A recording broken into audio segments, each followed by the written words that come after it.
আসসালামাইকুম everyone, সুনীলদা blogger চ্যানেলে সবাইকে স্বাগত জানাই। বন্ধুরা, আশা করি সবাই ভালো আছো। তো আজকে গাইজ কেমন রোদ পড়ছে বলো তোমরা, ফিলটা কেমন নিচ্ছ? আশা করি সবাই ভালোই নিচ্ছ।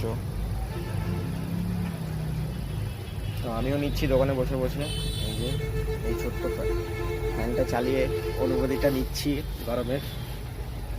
আজকে প্রচণ্ড রোদ পড়ছে, বলবো আজকে এত প্রচণ্ড রোদ মানে বলে বোঝাতে পারবো না, একদম ভাপ আসছে, দোকানে বসাই যাচ্ছে না। তোমাদের দেখাই কেমন রোদ পড়ছে, দেখতে পাচ্ছ ছাতা দিয়েছি, টেকা যাচ্ছে না, একদম সব দাঁড়িয়ে আছে। বাইকটাও আমার সঙ্গে পুড়ে যাচ্ছে একদম রোদে।